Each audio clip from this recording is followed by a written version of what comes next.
Daawwattoota jaalatamoo fi kabajamoo kun ka daawwachaa jirtan sagantaanii marii bilisaati. Marii bilisaa miidiyaa bilisaa irratti keessummoota lama German Maagala Frankfurt irraa qabannee gad dhiyaannee jirra. Keessummoonni keenya kun lamaan Saad Ismail Yusuf inni Nuremberg jiraata yeroo amma kana Frankfurt jira. Abdii Qaadii Abba Jamal innis Munich Bavaria jiraata yeroo amma kana Maagala Frankfurt jiranii warra lachuunu.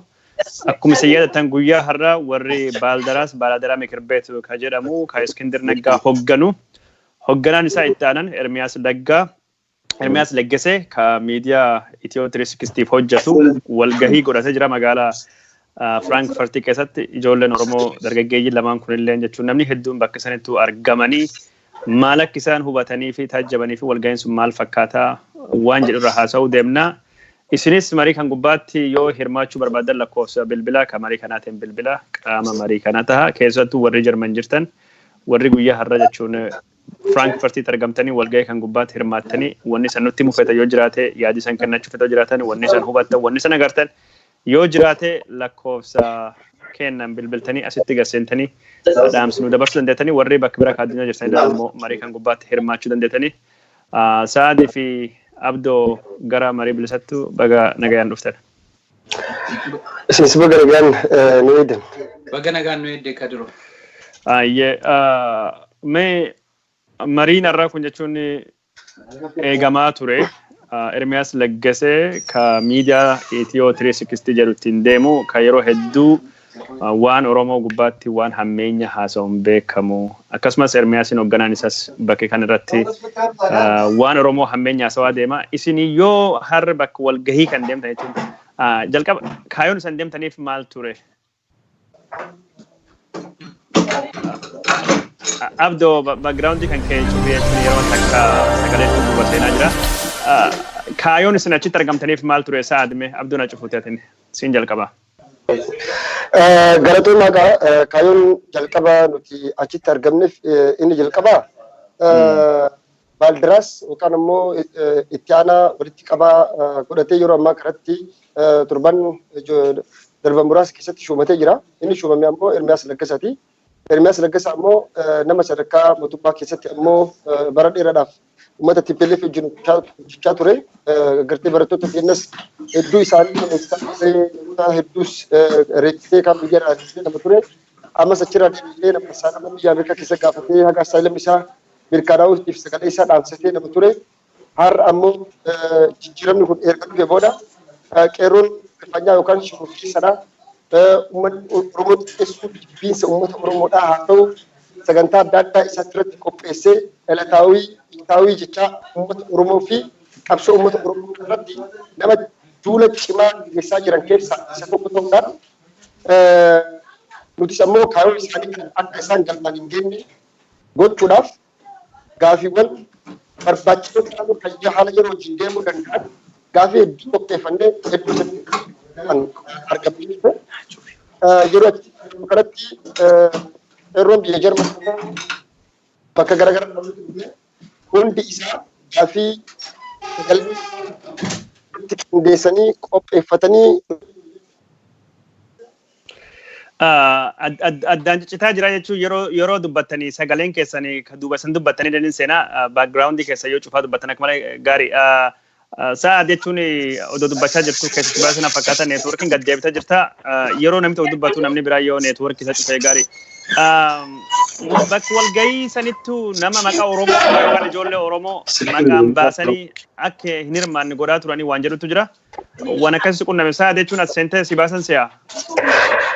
Galatoomi waan gaarii naqaas ta'e nuti jalqaba bifa tasgabbii qabuun bifa naamusa qabuun bifa qindaawaa ta'een ilmaan Oromoodhaa nuti ilmaan Oromoodhaa wal qindeessinee iddoo sanitti argamne jirra. Dhugaa dubbachuuf qeerroo biyya Jarman onni irraan galatoonfachuun barbaada jechuudha. Achirratti akkaataan nuti sinnes tooftaadhaan kan guutame ol seennee teennee turree suuraas gadhiisaa turre jechuudha. Namuu naamusaan taa'aa ture nagaan taa'aa ture yeroo isaan laalan irra baay'een fuulli isaan beekan fuula haaraa namni isaan irra daranuu iddoo sanitti argame ilmaan Oromoo qeerroowwan Jarmaniiti jechuudha. Yeroo dhufnee nu naamusumaan nagaan taa'utti jiru kana Oromoochi uummanni Oromoodhaa ijoolleen Oromoodhaa nu jeequuf dhufanii jiran kan jedhu haasaa gurra kiyyaan dhaga'ee ture. obboleessi keenya qeerroo Maamuna Abboo jedhamu isaan nu dura seenanii turanii isaan booda dhufnee guruppii bakka lamatti qoodamnee Abdii Xayyibaa Qos nu bira ture. Erga bakka bakkatti ol qoonnee akkasumatti lama lamaan sadii tokko tokkoon seenneen tooftaan seennee irraa geessine booda achuma keessaa namoonni fuula nu sooshaal miidiyaa irratti nu beekan suuraa keenya moobaayila isaanii keessas qabaachaa turanii keessattuu suuraa kiyya moobaayila keessaa qabaachaa turan anayyuu dhufanii gaaya eelittaa qawaallandee jedhanii agarsiisan ana mataa kiyya jechuudha.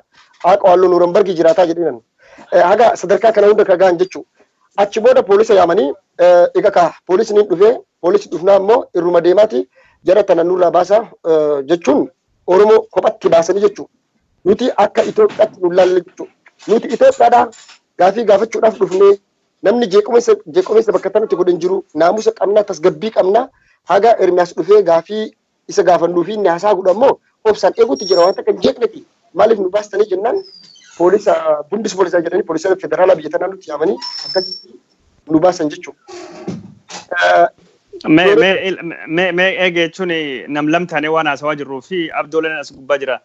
Yeroo isin baasan kana jechuun nam Oromoo akkamiin beekanii baasan jechuun footoo ilaalammoo irra deemanii waraqaa eenyummaa namirraa fuudhanii ilaalammoo yookaan nama Oromoo jedhamee shakkama akkasuma fuulan beekanii baasan. Mee Abduu atiin maaltu si qunnam bakka sanitti akkamiin jechuun nama Oromoo keessaa adda baasaa turanii ati akkamiin hafuu dandeette? Okay, egaa ani jalqabumarraa kaaseen sitti himuu barbaada. Kunis maalinni Baaldaraas kan Ermiyaas Laggasatiin hoogganamu gara biyya Jarmanii magaalaa Frankfurt akka dhufanu yeroo dhageenyu. Egaa akkuma beekamu Baaldaraas akkuma ijaarsaattu rakkoo inni qabu waan walumaan beeknu san asirratti hin ibsu. San yeroo dhageenyu maal gochuu qabna akkamitti akka hawaasa Oromootti akka qeerroo Oromoo biyya Jarmanii keessatti ijaaramnees haala adda addaatiin walitti dhufnuutti akkamittiin react gochuu qabna kan jedhu marii gaggeessaa turre. Marii gaggeessine irratti biyyi kun biyyi Jarmanii biyya mirgi ilmi namaa keessatti kabajamu keessattuu freedom of expression daangaa malee hayyamamaadha. Namni tokko waan fedhe yaada fedhe ummata isaa affeeree dabarfachuu danda'a. Akkuma sana immoo nama san humnaan yoo ittiin deemin mormuunis mirga mormuullee dandeetta. Kanaaf nuti akka seerri biyya kanaa hayyamutti karaa adda addaatiin mormii dhiyeessuu qofa otoo hin ta'in yeroo hedduu inni isaan ittiin fayyadaman tooftaan tokko maal inni warri Baaldaraas mormanuu yaadaan otoo hin ta'in humnaan nutti dhufuu waan jedhaniif nuti yaada qabnaa nutis yaadaan isin dura dhaabbachuu ni dandeenya ka jedhu mari'annee ijoolleen keenyas waamicha kana kabajanii sa'aatii waamame irratti gara Frankfurt deemanii turanii gara gaafii keetiitti dhufuudhaafani. Ani waanin magaalaa Munich irraa dhufeef booda irratti yeroo isaan ijoollee Oromoo waraqaa eenyummaa gaafatanii nama Oromoo ta'e akka hin seensifne murteessanii san godhan keessatti isa jalqabaa irratti jechuudha. Yeroo ijoolleen keenya hedduun dhufanii ani achi hin turre sa'adfaatu achi ture. Ani karaarran ture. Yeroon an dhufu garuu ijoolleen keenya most of them jechaadha. Baay'een isaanii deebi'anii turan. Isa an erga dhufe booda waan dhalate itti dhufuu nan danda'a. Okay, san itti deemna jechuun Saad ijoollee Oromoo kana jechuun akkamiin addaan baasan jechuun waraqaa eenyummaa ilaalaa jiranii waraqaa eenyummaa ilaalanii jechuun maqaa akkamii barbaadaa turan mee asittuu achi ture jechuun sillee baasanii jiranii. Galatoomii as biratti wanni siimuu barbaadu tokko maalidha guyyaa dhiyoo jechuudha asitti hiriirri godhamee ture imbaasii biyya Jarman duratti hiriirri godhamee ture keessattuu warroonni qophii kana qopheessan namoota akka Maamunaa fa'aa fi saayibboottan isaa kan naannoo kana jiraatan sirriitti beekan jechuudha. Ilaalchaan jechuun biyya tokko keessa jiran magaalaa tokko keessa jiranii wal beekanii gaaf guyyaa hiriira dabarsan irratti sagalee Oromoo dhageessisaa turte wal beekan jechuudha. Warroota ijaan beekantu jira warroota sooshaal miidiyaa irratti beekan nama ispeeshaalii sooshaal miidiyaa irratti beekanii suuraa kiyya viidiyoo kiyya cufa moobaayila keessaa qabanii poolisatti hunda suuraa keetillee footoo keetillee kenninee jirra naan jedhanii turanii achi booda poolisiin nutti yaamanii poolisiin fuudhee gadi nu bahee poolisiin dhufe poolisii federaalaati kaameeraa guguddaa torban deeman ka 4K qabu kana guguddaa jechuudha. Achitti poolisiin tokko tokkoon kenna ilmaan Oromoodha kophatti tokko tokkoon irra deemanii nu garsiisaa ka ijaan shakkan mucaa tokko amma saahiba keenya dhugaa dubbachuuf maal goone alaabaa isaanii lummuxxii uffisnee seensisne jechuudha. Alaabaa lummuxxii uffatee ka seenee taa'u kana shakkaniiti achi keessaa baasan jechuudha. Mucaa obboleessa saahiba keenya as naannoo gara giisan kana jiraata. Fuudhanii achi keessaa baasan jechuudha. Poolisoonni achi nu sakatta'anii suuraallee nu kaafatanii akka deebitanii iddoo kana dhufne manni kun mana piraayiveetiidha. Pirivaatii kireeffatanii pirivaatii walgahii walitti qabamanii akka piraayiveetii jechuudha. Kanaaf paablikilii yookaan ammoo akka Itoophiyaatti miti affeeramanii namoota barbaadan qofa keessaa ol seensifachuu ni danda'u mirga qabu. Kana namootinu haawus reeshitire kan jedhamu abbaan manaas isaan ni dubbise achi booda achii deemne jechuudha. Erga achii deemne booda mallee poolisiin akeekkachiisa nu kenne booda ala teennee laayivii ilaalaa turre jechuudha. Imooshinaal ta'uudhaan wanni dhufe haa dhufu jennee waraqaan qabnu nuti ammoo jijjiirama kanaaf jennee qeerroon biyya Jarman saakrifaayis haga wareegama lubbuu ga'utti warra kafaluu danda'u jechuudha. Achirraallee deebinee keessa seennee tooftaa garaagaraatiin viidiyoowwan garaagaraa waraabaa turre jechuudha yeroo jookkuminsi turetti keessatti kana fakkaatu. Okay, Saadi Galatoomii namni Jarmanii jechuun magaala Frankfurt keessatti walgahii kan gubbaatti hirmaattan nu bilbila yaadi keessan nu kenna warri jechuun galmi keessa san baasan yookaan bakka walgahii keessa san ari'anii akkamiin baatanii maal lalanii muuxannoon keessa wanni san qunnan maal fakkaata warri har'a magaala Frankfurt walgahii Baaldaraas mikir beet ka Ermiyaas Leggasee hoggan irratti argamtanii achi isin baasanii nu bilbila yaadi kennada. Ati jechuun si waan si beekanii fi suuraan kan kee sooshaal miidiyaalee gubbaa waan jiru viidiyoo kan keetillee waan arganii beekanii fi atiin Oromoo jedhanii shakkanii baasanii gurbaa alaabaa Itoophiyaa qabu sanillee alaabaa gos warraa alaabaa Itoophiyaa qabu wajjin qabu isallee baasanii jedhu. Nam biraa jechuun ani ammoo kan wani dhagam sooshaal miidiyaa gubbaattu ka barreeffamaa jiru ijoollee waraqaa eenyummaarraa fuudhanii yoo maqaa Oromoo fakkaatu yookaan maqaa Islaamaa tahee tokkumaan jechuun gaafii malee poolisiin baasanii waan jedhamutti ture jechuun dhugaadha nama maqaa Islaamaa fa'aa qabu yookaan nama maqaa Oromoo yookaan maqaa Amaaraa hin fakkaanne qabu hundaayyuu achi keessa baasu maqaa wanni akkasillee jira jechuun karaa loogiin karaa amantiillee wanni gosunillee haasamaa jira Oromoo qofa hin taane. Jechuun dandeenya akkasis jechuu ni dandeenya dubbiin yookaan ammoo gochi isaan godhan ammoo ni fakkaatallee. Fakkeenyaaf I think kan hin beekuti waan addarraa nama dubbisan haa ta'uu danda'u dhabu waraqaas ilaalaa turan. Anamma yeroo lammaffaatti deebi'u maal jedhan naan jedhan jalqaba jechuudha. Atiin kaayoo Baaldaraas kana ni deeggartaa naan jedhan kaayoo Baaldaraas jechuudha. Balbala seenuuf jechuudha tooftaana yeroo sanitti fayyadame maalidha? Eenin deeggaraa jedheeni balbala seena yeroo lammaffaa deebi'u jechuudha. Nam beekne kana seensisisun jechuudha. Abiyyiin balaaleffattaa si jedhan yeroo si seensisan. Yoo atachitti yoo akkana jettuun taate sikuriitii jira gas darbanii jechuudha. Yookaan ammoo awuzuvaayizii jedhama ID kaardii biyya kanaa sirraa fuudhan. ID kaardii biyya kanaa sirraa fuudhanii ID kee reejistar godhan. Yoo reejistar godhan kana maqaa Oromoo yookaan maqaa Islaamaa yoo qabaatu taate haala itti balbalarraa nama deebisaa turantu ture. Eenyu reejistar ka godha jechuun poolisii Jarmanii moo warra Baaldaraasii kamidha ka waan kan godhuuf? Koreema warra Baaldaraas gochaa ture. Jalqaba poolisiin nu baasee eeggalu baanee booda tooftaa san fayyadamuu eegalan jechuudha. Poolisiin naannoo sanii deeme poolisiin sa'a san hunda dhaabbatee waan isaan eeguu hin dandeenyeef warroota barbaachisoo ta'an eega baasee irraa bahee booda tooftaa sanii nama ol naqaa turan jechuudha. So irna deebi lakkoofsa ID kan keessatti sirraa fuudhanii bakka ho'itti barreessanii lakkoofsi maqaa baasa maqaan kun ka Oromooti moo ka Itoophiyaati yookaan maqaa maaliitii jedhamee murteeffame achiin duba sun irratti murteen dabarfamee inseenta yookaan si dhoowwan jechuu akkasii. Amma fakkeenyaaf Abdii Xayyibaaqoo jalqaba inni iyyuu mataan isaa jechuudha. Akeekkachiisaan mana sanii bahe poolisan wajjin bahe yeroo lammaffaatti deebi'u haawusvaayizii yookaan ID isaa irraa fuudhanii qabsiisanii kophaa teessoo kophaarra teessisanii sikuriitii nama lama akka inni hin jeeqne jedhanii nama lama. Asii bitaa fi mirgaan bira dhaabanii yeroo dhufu akkasitti isa argee ture jechuudha. Tooftaa kana hunda fayyadamaa turan jechuudha. Nama tokkotti sikuriitii lama ramadaa jechuudha. Agana takkatti. Nama tokkotti sikuriitii lama jechuudha. Abdii Xayyibaaqoo akkas ture yeroo dhufee seenu kophaa isaa taa'aa nama keessaa adda bahee teessoo kophaa kennamee fi warroota isa eegan namoota lamatu ture. Abdii maal yoo ta'an jedhee ilaalu rifatee sikuriitii yoo ta'an jedhee ilaalu isa dura taa'aa ture. Achi booda jeeqameessi ka'ee achi boodaanis viidiyoo waraabuu eegale jechuudha. Yeroo isin warri waan kan gurmeesse dubbiin kun ulaalti nullee lammii Itoophiyaati lammii biyyi suniiti wanni Finfinnee ulaalti wanni biyyi keenya nu galchaa siyaasa irratti hirmaachuu qabna dubbachuu qabna isin jedhan deebii wanni isin itti dhiyeeffatan jira wanni kun ulaalan nun ariina wanni isin jettanii san baasan maaltu jira telefoonni tun bilbilamee jira meeroo takna eeg halloo anaa dhufuutu garmarii bilisaa. Baga jiraatani akkam galatooma obbo Kadiroo haasawa keessan hordofaa jira. Baay'ee nama ajaa'iba warri Baaldaraas jedhamu kun gochi isaan Jarman Frankfurt irratti godhan hordofaan ture. Uummanni kun kallattimaan Itoophiyaa keessa jedhamtuun fedhu akkanumaan afaaniin odeessan malee Oromoon badiin qabu. Oromoon badiin qabu. Yoo walgahii irra hirmaatan badiin qabani. So isaanuu mul'ifatanii amma kana. Akka Itoophiyaa hin barbaanne nama bittaa durii asxootaa san qofa isaan deeggaru qofa waan barbaadaniif nama isaan faallessu ilaalcha isaanii nama faallessu waan hin kenneef har'a kallattiidhaan mul'ifatanii jechuu ni danda'ama dhibbatti jechuudha. Akkas. Galatoomiyyaati kanaaf. Yaa jechuun isinii gabaabsa. Walumaa galatti amma gochi wanta kana uummanni Itoophiyaas ta'e kallattiidhaan isaan xiyyeeffannaan isaanii fi uummatuma Oromooti. Uummanni Oromoo dhibbatti kana erga hubatee booda muummicha ministeeraa keenya duukaa bu'ee erga ajaja isaa dhibbatti raawwachuu akka qabus asumaan ibsachuun barbaadaa hedduu galatoomaa jedha. Ani hirphoo badhaasoo as Minneapolis Minnesotaarraa. Galatoomii hirphoo badhaasoo Minnesotaarraa. Sa'ad jechuun abdoon gaddeebee jira. Wasi gaafadha waa takka.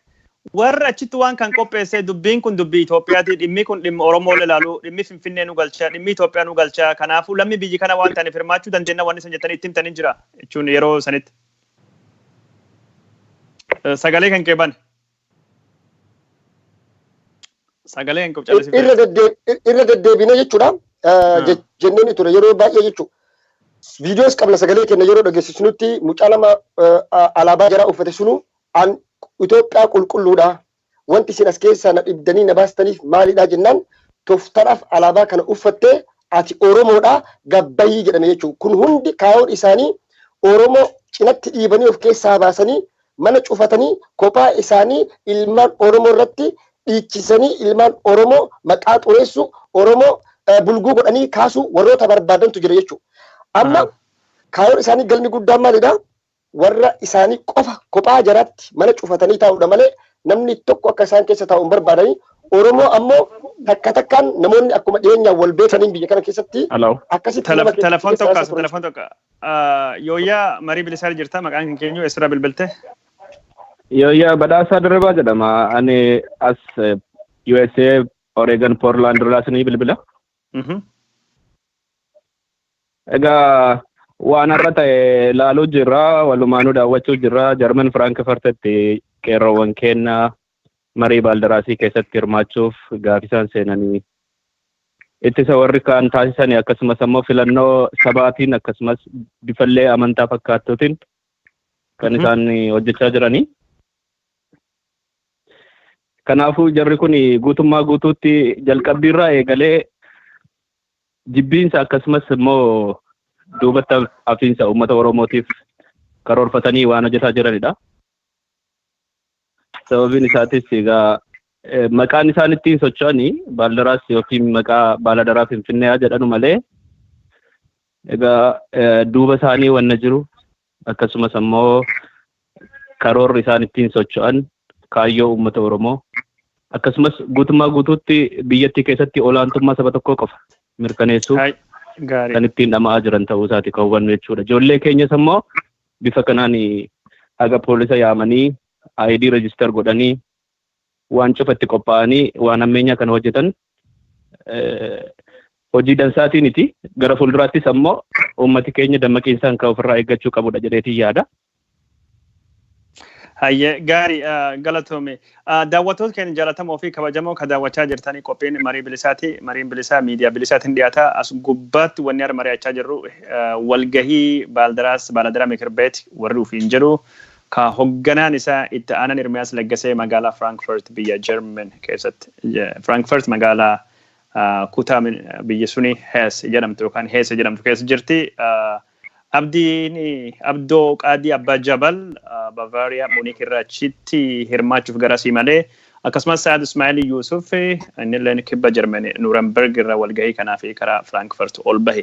Lachuu isaanii achitti wal arganii waan bakka walgahii sun nutti himuu jiranii warri Jarmanii magaalaa Frankfurt magaalaa sunitti argamtanii walgahii kan irra san dhoowwanii warri waan sun argitanii nuu bilbila yaada keessan kennadha marii kan gubbaatti hirmaadha jechuu barbaada.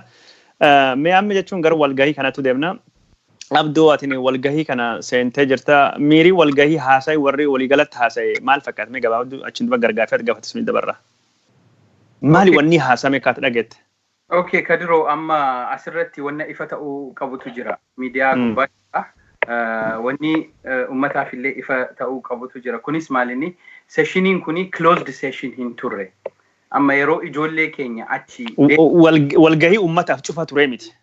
Banaa ture jechuudha. Jira banaa ture. Closed session waan turre yaa. Walgahii banaa ture. Ijoollee keenya deebisan poolisni kan reason out yeroo godhu yeroo sababa dhiyeessu closed session yookaan walgahii cufaa jedheeti itti maat ture. Garuu waamichi kan godhame Itoophiyaa nama lammii Itoophiyaa ta'e hundumaaf yeroo ani dhufu walgahiin hin jalqabamne gara achirraan si jalqaba yeroon ol seenuuf jedhu jalqaba hin seentanu jedhamne nuti illee nama 5 turre konkolaataa tokkoon ka dhufne 5 keenya iyyuu Oromoodha. Maaliif hin seennu jennaan isin hin beennu ka jedhu ture warri achi dhaabbatan kan nuuf himan poolisiinis achi ture securitynis achi ture warra lammii Itoophiyaa warra Baaldaraas qopheessetu akkas nuun jedhe jennaan gurbaan tokko kaseene kan mucaa Frankfurt Oromoon tokko jira inni lakki isaan affeeramanii dhufanii warra keenya seenuu qabu jedheeni hin beektaanii nan beeka jennaan look asirratti maalinni discrimination apartheid yookaan gochi faashistii isaan asirratti godhan maalinni Oromoo ta'uu keenya qofaaf ani normally hin kennineef malee ID kee copy goone ofirra keenya no ID ko photocopy goone ofirra kaa'uun dandeesse Germaniitti ID card kan nama gaafachuu danda'u poolisii qofa security illee hin dandeessu kana jennaan okay maqaa kan keenya register gochuu dandeessu maqaa keessan identity card irraa ID card irraa laaluu barbaanna jedhanii maqaa keenya kan nama 5 register godhanii after 10 minutes discussionii cimaa booda seenne kunigaa waan Oromoo taane qofaaf waan Oromoo taane qofaaf gurbaan Oromoo ka Frankfurt jiru kun keenyadha affeeraan dhufee kan jedhu inni namisaa wajjin hojjetu moo isa kamiin galchuu danda'an Gaafii gaariidha. As Frankfurt keessa nama isaan beekantu jira. Ijoollee Oromoo ka violent hin taane kan jeequmsa eegweedhanii hin soda. Kan mormii hin goone ijoollee warraan kanaan dura mormii warratti hin bahin jedhe. Exactly. Social life irratti wal beeku nama 3-4 achi keessa turan ka seenan.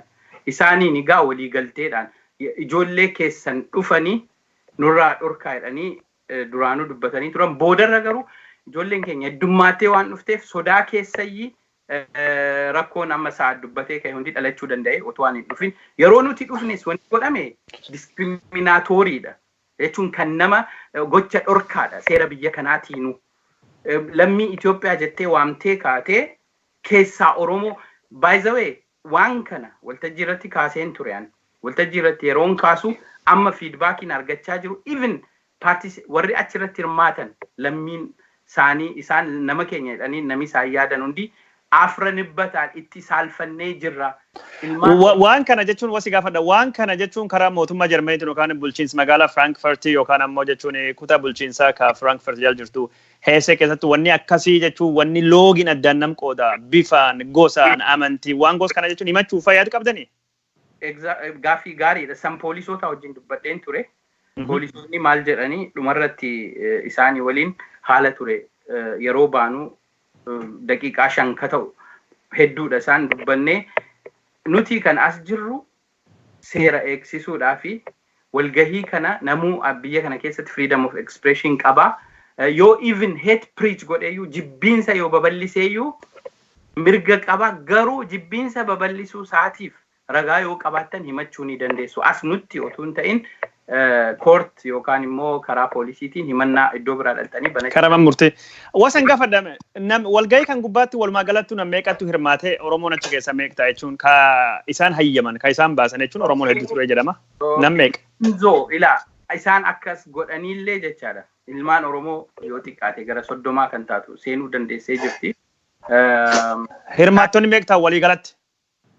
Max yoo baay'atan nama 150 caalu yeroo an seenu ka turani 150 achi keessaa dargaggoonni seenan jiru ka isaan adda baasuu hin dandeenye jechaadha yookaan immoo akka keenyaa galmee Oromoo qofatu akkuma siin jedhee ID card agarsiisaa kasee jira kan immoo nan dhorkitanu jedhee fakkeenyaaf obboleettiin keenya tokko na dhorkuu hin dandeessanu jettee ka Frankfurt jiraattu falmii gootii seentee jirti.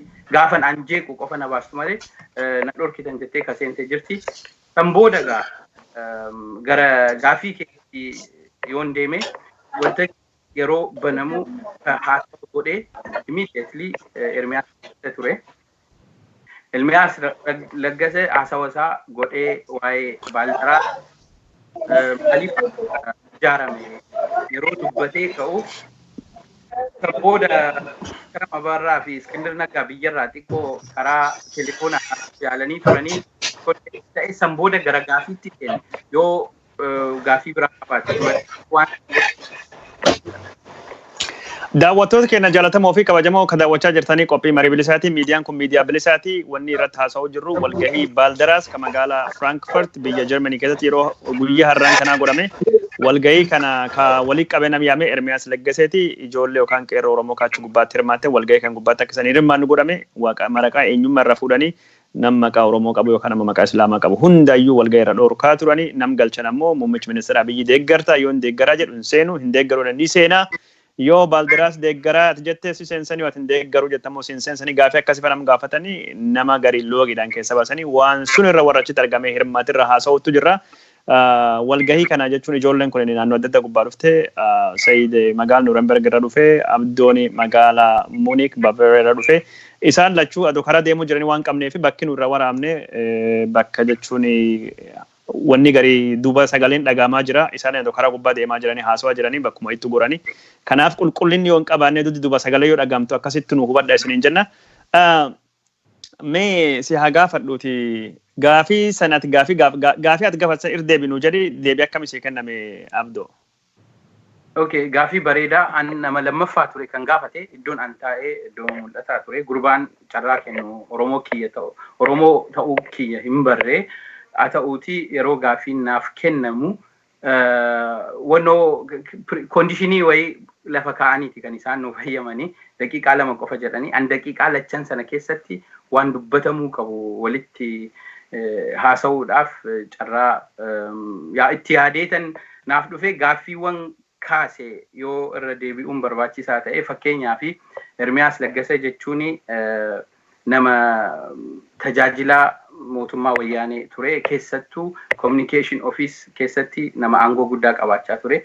Communication officein immoo warra intelligence hojii warra hojjetaa ture namoota hedduu hiisisuu ukkaamsisuu akkasumas ajjeesisuu keessatti nama harka qabu yeroo sanitti ልዩ ጥቅም waan isaan amma jalqaba irratti kan inni dubbataa ture tokko Baaldaraas የተቋቋመበት ምክንያት አንዱ ልዩ ጥቅም የሚባል ነገር እንዳይኖር ነው jedha ture ልዩ ጥቅሚ sana yeroo sanittillee ni beektaa yeroo gocha amma tuqee ka'e yakka amma ummata irratti dalagamaa ture dalagaa yeroo sanittillee ni beektaa amma gara biyya Ameerikaa dhuftee reefuu yeroo sanatti Addis Ababaa turte akka explanationii mataa isaatti jechaadha akka definitionii Ermiyaas mataan isaa yeroo baay'ee Addis Ababaa ማለት የዛ ከተማ ነዋሪ ነው jechaa ture amma garuu inni Addis Ababaa miti akkuma inni define godhetti jechaadha yeroo sanatti Addis Ababaa turte yeroo sanatti hin gaafanne amma garuu Ameerikaa erga dhatte erga Addis Ababaa ta'uu dhiifte miti ati amma akka definitionii keetiittiin jedheeni maaliif sitti mul'ate lammaffaa waa'ee Oromoofobiyaa waa'ee discriminationii amma ijoollee keenya baasuu irratti illee gaafadheen ture kana malees suuraa yookaan immoo viidiyoo biyya Afrikaa Kaameruun irraa fuudhanii sagalee Oromoo irratti qeerroo Oromoo keessatti naquudhaan otuu dhorkamannuu otuu achi keessaa editorial board isaat keessaa wanni kun gaarii miti otuu jedhu Ermiyaas fa waan kana ittiin propaganda hojjenna jedhanii viidiyoo isaan yeroo darbe hojjetan BBC irratti illee fake media jedhamee kan itti moggaafame jechaadha. Sababaa isaatiin Jibuutii keessatti namoota dhumeef namoota 200tiif itti gaafatamummaa akka isarra jirullee otuu wanni kun eessa argatachuun namoota 200 kan dhume jedhe namni dhumatee dhaga'an garuu lakkoofsuun dhageenye jechuun wanni ati goote maaltu jedhe afaan Oromoorraa yoon hin dogongorin nama 150 haga 200 tarii yookaan iddoo biraatis ta'uu danda'a garuu dubbiseen ture. Bakka waa'ee dubbiste. An jechuun hin dhageenye namni akka dhumate maatii gariifaa akka tumiinsi ijjeechan maali ture sababa viidiyoo sun irraa kan ka'e maali waan jedhu dhaga'ee jira malee walumaa galatti dubbii hammeenyaa kana jechuun akka isaan godhanii miidiyaa dharaallee jedhe BBC gubbaatti bahe waan san hundaayyuu qabna. Deebii akkamii si deebise waan kan hundaaf maal si deebisini? Okay, isa sadaffaa siin tuqeetanii isa dheengaddallee DC'tti maqaa Baaldaraasiin hiriira mormii godhan irratti namootiin isaan hirmaachisanii saba bal'aa tokko arrabsaa turanii sanallee gaafadheeniin ture. Waa'ee haati isaallee yoo duute lafa Oromiyaa akka jedhamu barbaadu qabiriinsi ka jedhu ammas immoo waa'ee Addis Ababaa jechuun inni ka jedhu walumaa galatti daqiiqaa lama keessaa akka gaafii shaniin gaafadhe san keessaa 5 kan ta'uun gaafadhe san keessaa kan inni deebisee yeroon ani mootummaa keessa ture san itti amaneetiin seenee gochaa yeroo san godhe keessatti gaabbee keessaa baheen jira kan waa'ee liyyuu xiqimsii jettumoo faayidaa addaa sana yeroon achi keessa ture mormuu hin danda'u yoon morme yeroo sana waan paartii san keessa jiraachuu hin dandeenyeef akka jedhu ishee kan qofa deebise kaannaaf deebisuu hin dandeenye erruma diddibeeti garuu wannin asirratti sii tuquu barbaadu baay'ee barbaachisaa waan ta'eef an gaafadhee yeroon ka'u gurbaan tokko maayikii furatee yoo Oromoo tsinfanyaa jedhee gaaffii akka gaafachuu jalqabee ture san keessatti ijoolleen keenya aaraniiti manni xiqqoo daqiiqaa 2 kan taatu jeeqamee ture jeequmsa sana Ermiyaas waan argee tureef hedduu rifatee jechoota akkasiirraa of qusatee jira waa'ee Oromoo tsinfanyaa waan akkasii sosilsaarra taa'ee 360 irra taa'ee waan dubbatu miidiyaa isa gubbaa waan sun dhiisa jira jechuudha. Profeesar Isqeel Gabbisaa እና ዶክተር ሄኖክ ገቢሳ የኦሳ ላይ በጋበዙኝ ጊዜ ለኦሮሞ ትግል አስፈላጊ ነህ እና ታስፈልገናለህ ብለውኛል ጀዴ ኦፍ አከ ኦሮሞቲ ኦፍ አራርሱ አማ ኢላቸሰን አቀባተን ያዲሰን ይምቤኩ አኒ ኦሮሞ ዳፍ ነመ በርባቺሳዳ ከጀቻ ወይቲ ኢቭን ጅጅራ አማ ዱፌፍ ኪታበ ኮቱ kan jijjiirama amma dhufeef ka jalqaba ummataaf gocha mootummaan dalagaa jiru waan hamtuu mootummaa wayyaanee dalagaa jiru ka mudhiise inni jalqaba namni dura ana jedhee akka waan gaaffii wajjin manne jechaadha walumaa galatti. Walumaa galatti ilaaltu jechuun walgahii warra kun milkiidhaan xumuramee moo akkamirra gartachuun waan barbaadanii ummata taasawatanii maallaqa gargaarsa akka barbaadan olii qabatanii guurratanii jiranii hagas agarsiisti. Absolutely not. Tokkoffaa fakkeenyaa fi Baaldaraas biyya keessatti Finfinnee dhaafanii falmaa jechaati namoota Finfinnee Oromoo irraa of fageessaa biyya alaammoo dhufee DC fi Awurooppaa dhufee nama kan kooti ka jedhu qabataa Finfinneedhaa fi falmuu even itti aanaan kuni waan Finfinnee haasa'uu hin danda'u akkuma Baaldaraas akkuma isaan jedhanitti jechuudha. Oromoodhaan immoo significant minority jedhanii akka moggaasan illee kaasee dubbadheen ture. By the way, waa'ee milkii ilaalchisee uummata akka hin milkoofne boodarratti garamitti deemanii seete. Gara seenaa Haayila Sillaasee fi yeroo san waa'ee hogbarruu Itoophiyaa ilaalchisee yeroo haasawa jalqabanu lakki marii hadhaa wajjin waliin fakkaatu kuni kana nurraa dhaabaa ijoolleen keenya jedhanii boodarratti waan ka'eedha kana gara xumuraatti yoo na gaafatte deebi'uu nan danda'a walumaa galatti milkooyne isaan milkoofne isin lachuu jechuun siifi sa'aadillee waan gaafadhu daqiiqa takka waan ibsitan bakka hedduu ammaan booda bakka hedduutti walgahii godhachuu deemanii bakki godhatan hundattiyyuu tarsiimoo gosarraa kana hordofanii ijoollee Oromoo ittisuu danda'an jechuun walgahii isaanii gubbaa walgahii cufa deema kun ammoo warraa fi hiikan isa maalii Oromoof ammoo dhaamsinii dabarsu maalii waan jedhu dubbatee jira waan akkasii kan maal akkasii tarsiimoo akkasii kan irra aanuu fi maal godhuu qabna Saad. Galatoomii kabiiroo kiyyaan egaa har'a barnoota hedduu isaan irraallee fudhannee jirra wanni har'a ta'e kun ammoo nutiifis akka muuxannootti fudhachuudhaan fuulduraaf tooftaa akkamii fayyadamnee seennaa ka jedhuuf nuti ilmaan Oromoo bakka hunda jiru keessattuu warroonni publicly yookaan ammoo miidiyaa irratti beekamnu kunniin gara dhumatti yookaan ammoo tinuu gara telefoonaatiin walquba qabaachuudhaan jalqabas walquba qabaachaa turre gara duubatti hafuudhaan yeroo sagantaan amma fakkeenyaaf yeroo akka abdoo qaadii abbaa jabalfaan itti dhufe sun yeroo barbaachisaa fi yeroo inni mana seenee haasaatti eegaleessan jechuudha. Nu ammoo achi dura mana seenee turre I think sa'a tokko dura odoon hin dhufin fakkaata. Yeroo kana dhiphisuudhaan yeroo sagantaan eegalu namni lama sadii duruma seenee namni hin beekamne jechuudha. Publicly hin beekamne isaanuma fakkaatanii keessa seenuudhaan yoo barbaachisaa ta'e yeroo sanitti alaabuma jaraata duudaa sanillee qabatanii ta'u namoonni sun seenuudhaaf jechuudha.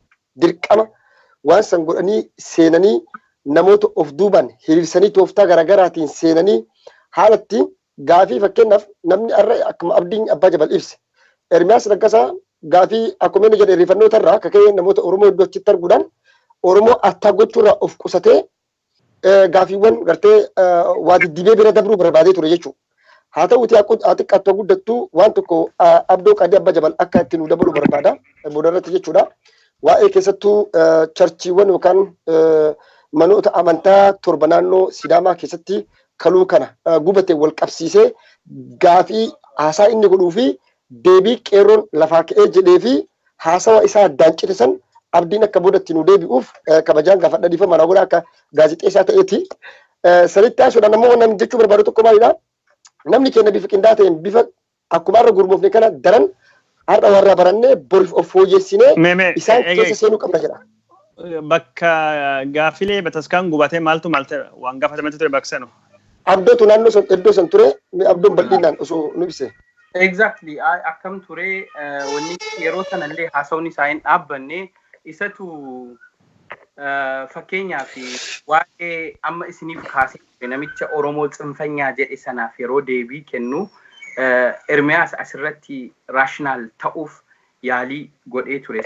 Akkamitti yaalii godhe akraarii iddoo hunda jira namootiin waa haga fageessanii dubbii jabeessan bakka hunda jiru fakkeenyaaf Sidaamaa keessatti naannoo Hawaasaatti bataskaanii torba dheengadda akka gube warra raadikaal ta'anidha warra akraarii.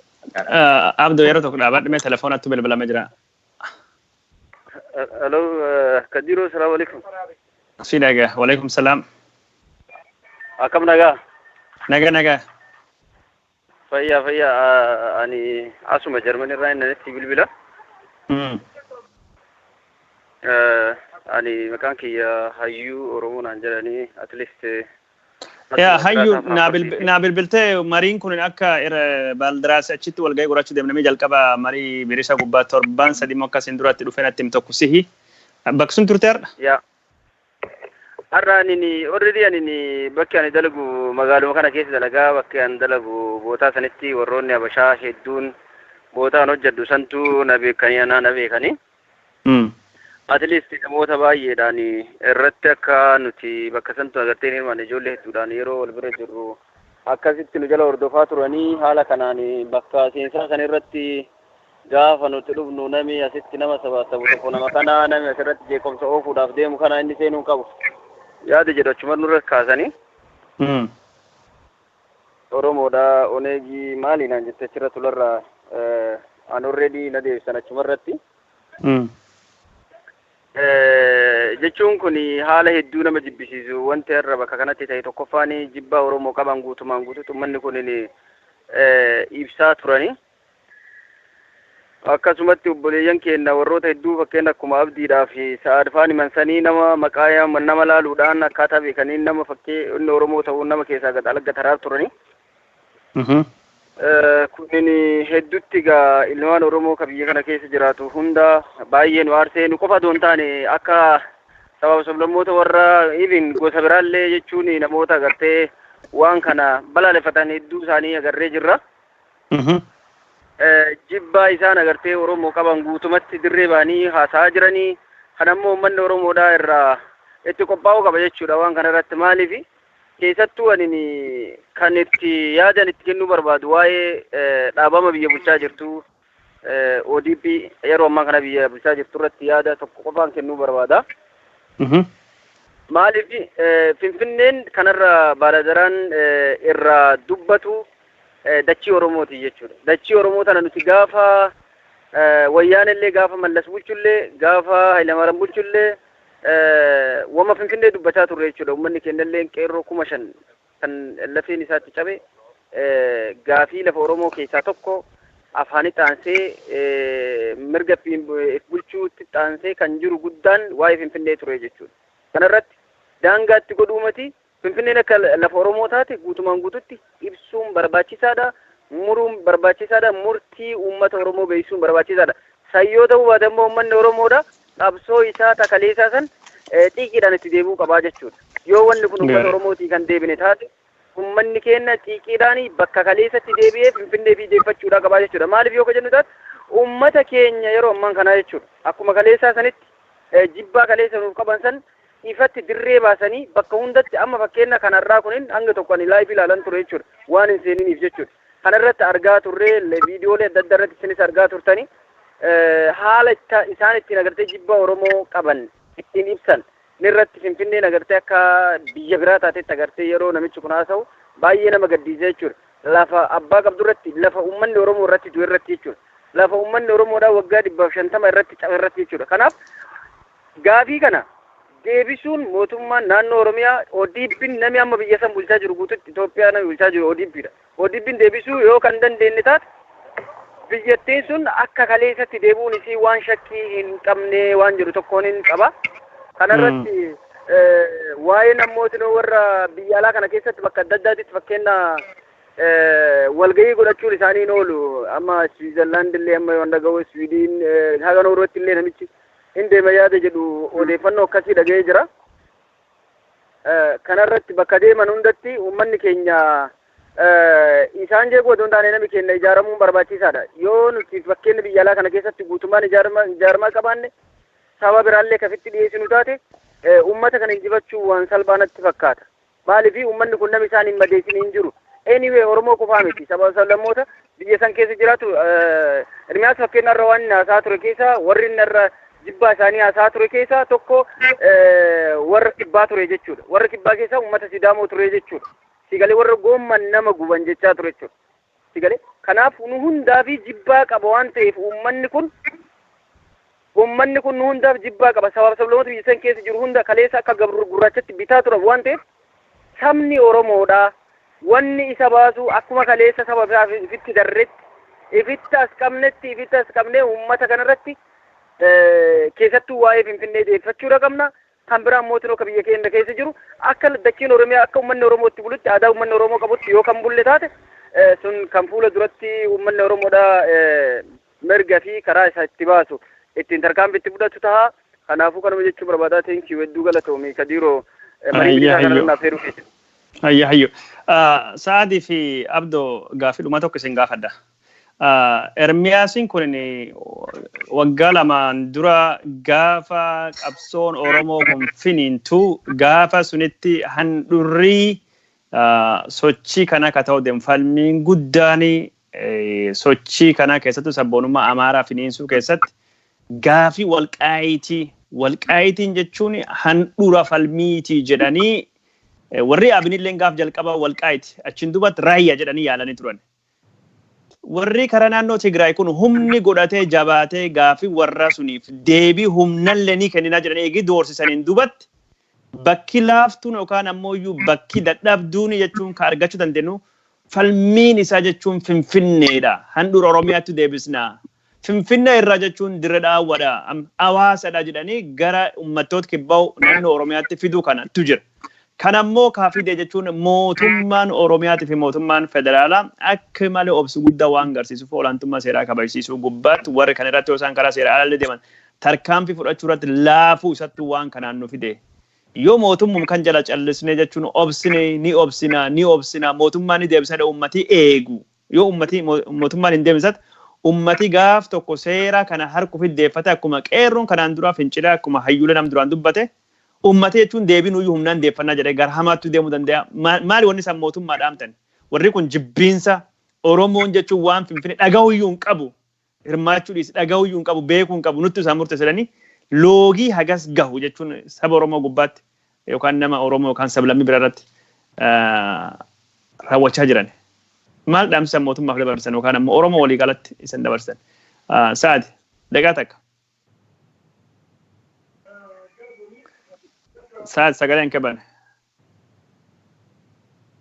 Egaa akkuma beekamu muummichi ministeera erga dhufee as jechuun qabsoon Oromoodhaa erga finintee ilmaan Oromoodhaa qeerroon qabsoo cululuxxuu galmeessanii mootummaa kana raasanii hiddaan buqqisanii as Ermiyaas Laggasa faan mataan isaanii jechuudha.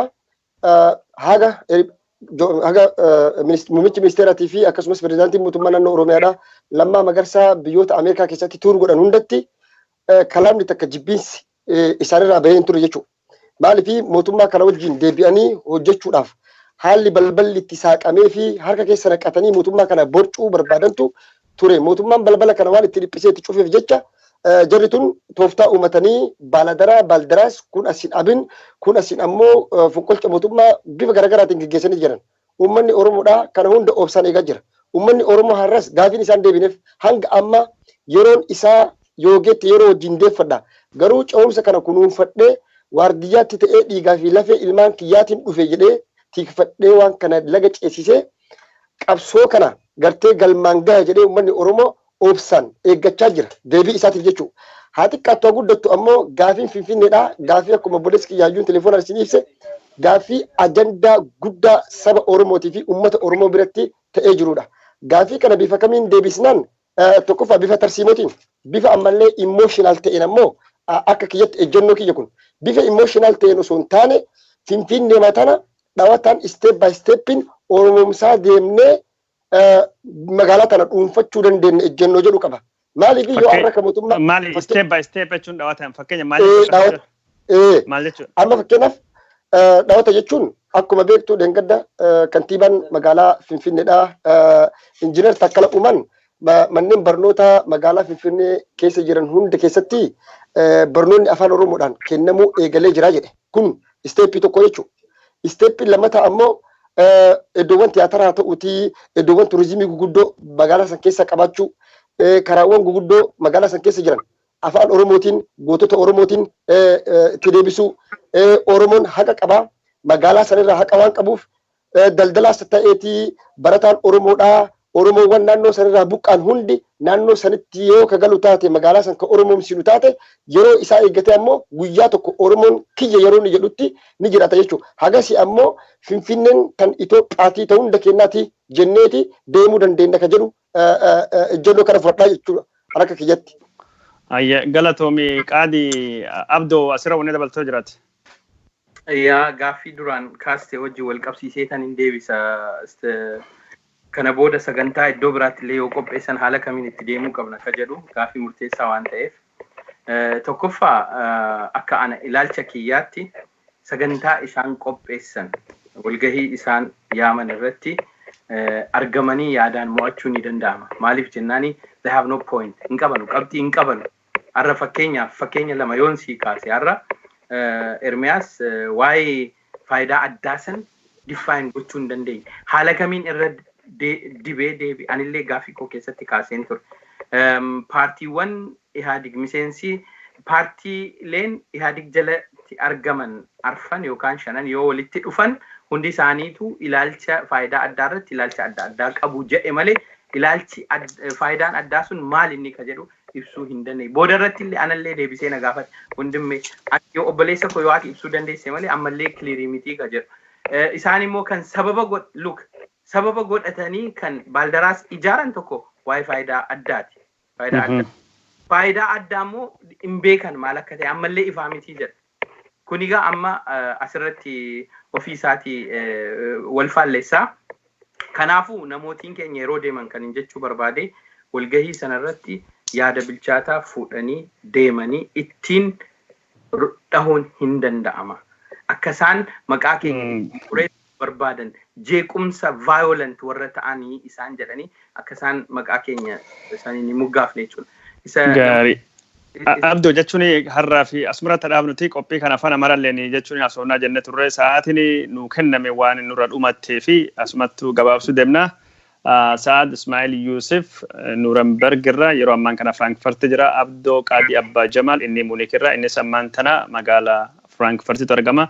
marii bilisaa gubbaatti dhuftanii marii kana na wajjin waan hirmaattanii fi hedduu isin galateeffadha sagantaa kan isin qopheessee dhiyeessan Kadiroo Elamooti na wajjin yeroo hundaayyuu duutaa'ee kan waan kan hojjetu teknoolojistii kenna Faraan Abdusalaam London irraa galateeffannaa namni hundinuu kan marii kan gubbaatti hirmaattan horaa bulaa galatuma warreen daawwatanii yaadnu kan ta'an daawwadhaa qooda wadiin gaafa facaasaa karaa YouTube illee jirra oromp3.com seenaa subscribe like godha kaarraan tana hagasuma nagaatti